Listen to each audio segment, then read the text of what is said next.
দুটো চা আর দুটো বিস্কুট, 30 টাকা হয়েছে। আচ্ছা ঠিক আছে,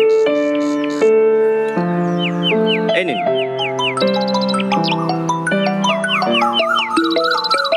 এই মাসি ফোন করছে, দুপুরে কি খাবি বল?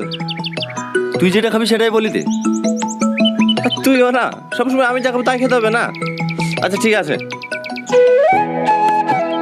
হ্যাঁ মাসি, দুপুরে বিরিয়ানি করে দেন। হ্যাঁ আচ্ছা ঠিক আছে, এই চল। বাবা, আমি খুব অসহায়, আমাকে কিছু সাহায্য করো না। হ্যাঁ হ্যাঁ নিশ্চয়ই।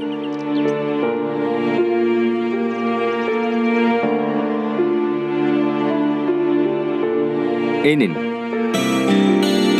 বাপ, তোমরা অনেক ভালো, তোমাদের ওপর আল্লাহ খুব ভালো রাখুক। আমি 100 টাকা দিলাম, তুইও 100 টাকা দিলি, কেন কিছু টাকা বেশি দিতে পারতি? দেখ, তুই শুধু আমার বন্ধু না, একটা ভাইয়ের মতো। ওকে যদি আমি কম বা বেশি টাকা দিতাম তাহলে ও কিন্তু আমাকে অন্য চোখে দেখতো। তাই আমি চাই না কি আমাদেরকে ছোট বড় করে দিক, বুঝলি? তাই আমি সমান দিয়েছি। বাবা রে, তো তো বিশাল বুদ্ধি রে, এত বুদ্ধি লিখবাস কি করি? চাচা লেট হয়ে গেল। এ থাম থাম থাম, গাড়িতে মেয়েটার কি অবস্থা হয়েছে? সরি, কিছু মনে করেন না, আসলে আমরা বুঝতে পারিনি, ক্ষমা করে দিয়েন। এই নিন, রুমালটা দিয়ে মুখটা মুছে নিন।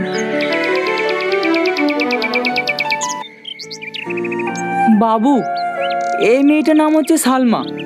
ও আগে এরকম ছিল না, পড়াশোনায় খুব ভালো ছিল, আর ওর পরিবারও ছিল খুব সুখী পরিবার।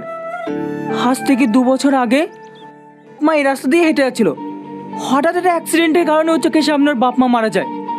নিজের চোখের সামনে বাপ মার মৃত্যুটা দেখেও সহ্য করতে পারেনি, তারপর থেকেও এরকম হয়ে যায়, কারোর সাথে কথাও বলে না ঠিকভাবে, যে যেরকম দেয় তাই খেয়ে থাকে। হ্যাঁ তো বলি বাড়ি যেতে, তবুও বাড়ি যায় না, এখানেই বসে থাকে। আর এই টাকাটাও রাখুন, ওকে একটা ভালো পোশাক কিনে দিন। চল।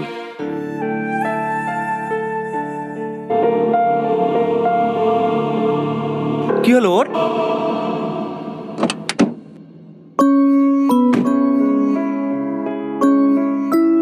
সামাদ, আমি এই মেয়েটাকে নিয়ে যাব। নিয়ে যাবি মানে? কোথায় নিয়ে যাবি? একে আমি হসপিটালে নিয়ে যাব, একে আমি সুস্থ করে তুলবো।